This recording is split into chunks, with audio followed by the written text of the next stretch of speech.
Hello guys. நம்ம இந்த வீடியோல என்ன டிஸ்கஸ் பண்ண போறோம் அப்படின்னு பார்த்தோம்னா, தமிழ் புக் பேக் கொஸ்டின் தான். ஸோ இதுல வந்து பார்த்தீங்க அப்படின்னா, 7th புக்ல டெர்ம் 2ல இருக்கிற இயல் 3வது.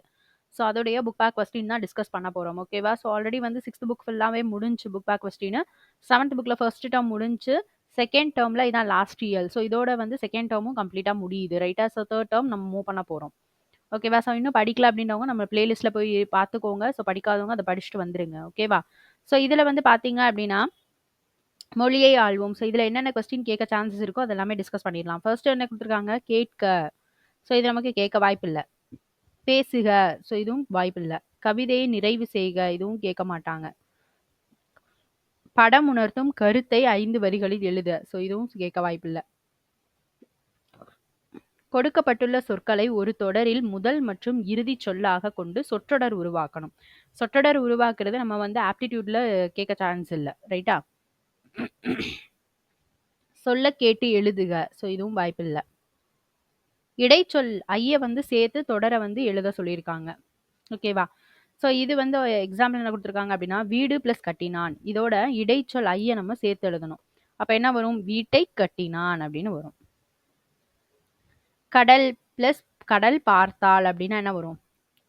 கடலை கடலை பார்த்தாள். ஐ சேர்த்து எழுதுறது. புல் தின்றது. புல்லை புல்லை தின்றது. கதவு தட்டும் ஓசை.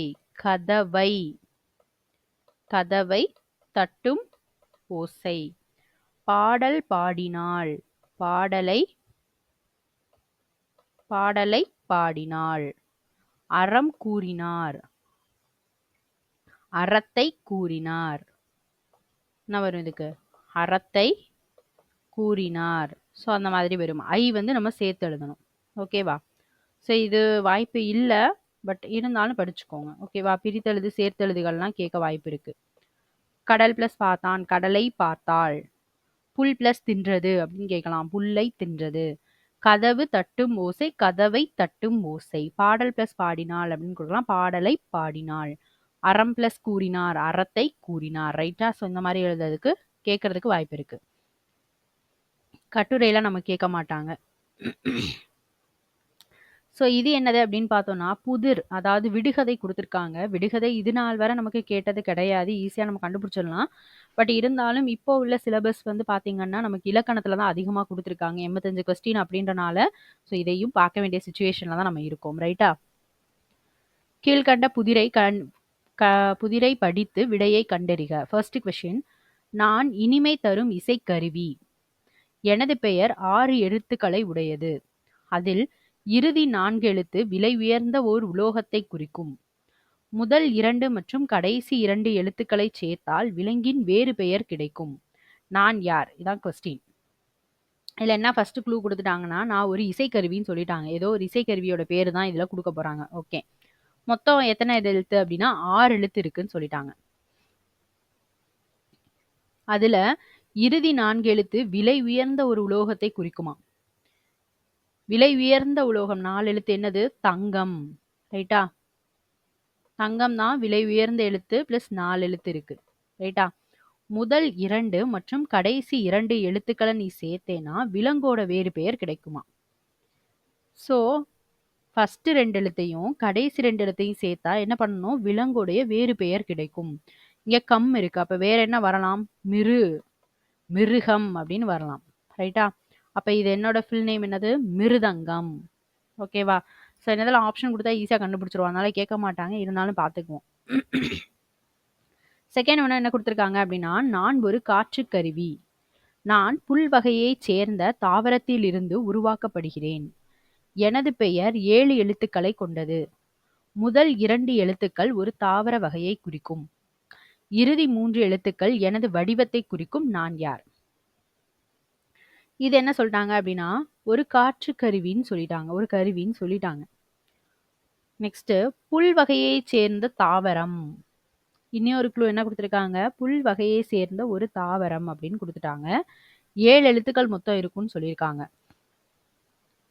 மொதல் 2 எழுத்து தாவர வகையை குறிக்குமா. அப்போ மொதல் 2 எழுத்து தாவர வகைனா புல் நார்மலாவே எழுதிடலாம். இறுதி 3 எழுத்து எனது வடிவத்தை குறிக்குமா? குழல் இல்லையா? ஸோ இதோட ஃபுல் நேம் என்ன வரும் அப்போ? புல்லாங்குழல். கரெக்டா? ஸோ நெக்ஸ்ட்டு பின்வரும் பத்தியை படித்து கேட்கப்பட்டுள்ள கேள்விகளுக்கு வினாக்களுக்கு விடையளிக்க. ஸோ இது மாதிரி கண்டிப்பா ஒவ்வொரு கொஸ்டின் வந்து கொஸ்டின் பேப்பர்ல கேட்குறாங்க. ஒரு பேரா கொடுத்து அதுலேருந்து 5 கொஸ்டின் வந்து கேட்குறாங்க. ஓகேவா? ஸோ இந்த மாதிரி கொஸ்டின்ஸ் எல்லாமே இதுலேருந்து எவ்வளோ கொஸ்டின்ஸ் எடுக்க சான்சஸ் இருக்கோ, எடுக்க முடியுமோ அதை நீங்கள் படித்து வச்சுக்கணும். தனியாக ஆப்டிடியூட்ல கேட்டாங்கன்னா, அதாவது இந்த மாதிரி பேரா கொடுக்காம தனியாக ஆப்டிடியூட்ல கேட்டாலும் நமக்கு எழுத தெரியணும். ரைட்டா? சாலை விபத்துக்களை தவிர்க்க சாலை விதிகளை அறிந்து ஒவ்வொருவரும் வாகனங்களை ஓட்ட வேண்டும். ஓகே. சாலையில் வாகனங்களை இடப்புறமாக செலுத்த வேண்டும். இடது பக்கமாக தான் வண்டி என்ன பண்ணணும், கொண்டு போகணும். சாலையில வாகனங்களை எந்த பக்கம் செலுத்தணும்? இடதுபுறமாக தான் கொண்டு போகணும். இருவழிச்சாலையின் மையத்தில் விடப்பட்டுள்ள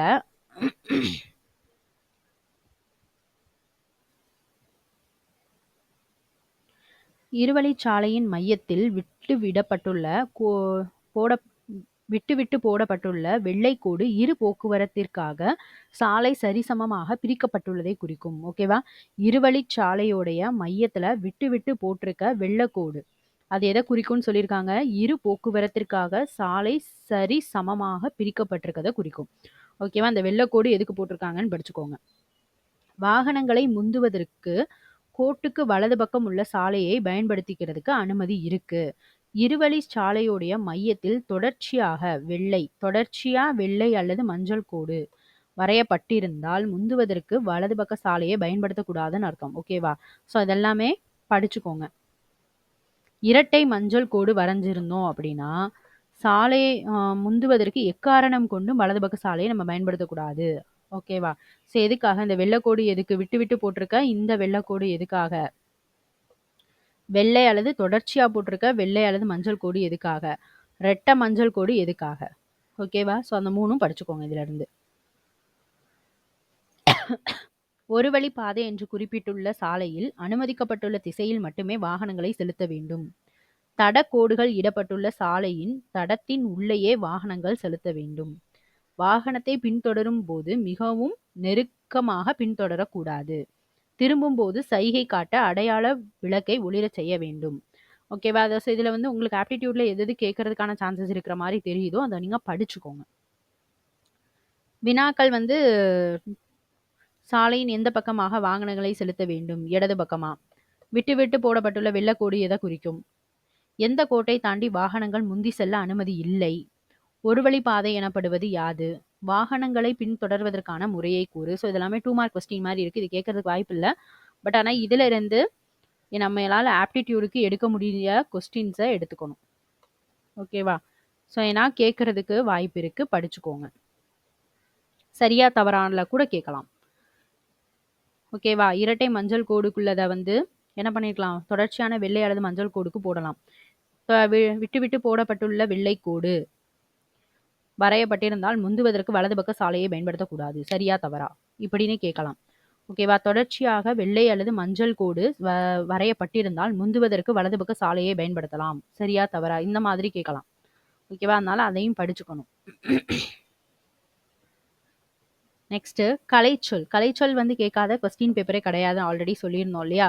ஸோ இது வந்து நல்லா படிச்சுக்கோங்க. படைப்பாளர் அப்படின்னா கிரியேட்டர், சிற்பம் அப்படின்னா ஸ்கல்ப்சர், கலைஞர் அப்படின்னா ஆர்டிஸ்ட், கல்வெட்டு அப்படின்னா இன்ஸ்கிரிப்ஷன், கையெழுத்துப்படி அப்படின்னா மேனுஸ்கிரிப்ட்ஸ், அழகியல் அப்படின்னா அஸ்தட்டிக்ஸ், தூரிகை அப்படின்னா பிரஷ், கருத்து படம் அப்படின்னா கார்ட்டூன், குகை ஓவியங்கள் அப்படின்னா கர்வ் பெயிண்டிங்ஸ், நவீன ஓவியம் அப்படின்னா மாடர்ன் ஆர்ட்.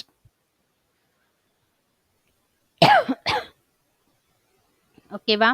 ஸோ இதில் இங்கிலீஷ் வேர்ட் கொடுத்து தமிழ் கேட்டாலும் தமிழ் கொடுத்து இங்கிலீஷ் கேட்டாலும் எடுத்து தெரியணும். ஓகேவா? ஸோ இதோட செகண்ட் டேர்ம் ஃபுல்லாகவே கம்ப்ளீட் முடிஞ்சு தேர்ட் டேர்ம் நெக்ஸ்ட் வீடியோவில் டிஸ்கஸ் பண்ணலாம். ஓகேவா? தேங்க்யூ.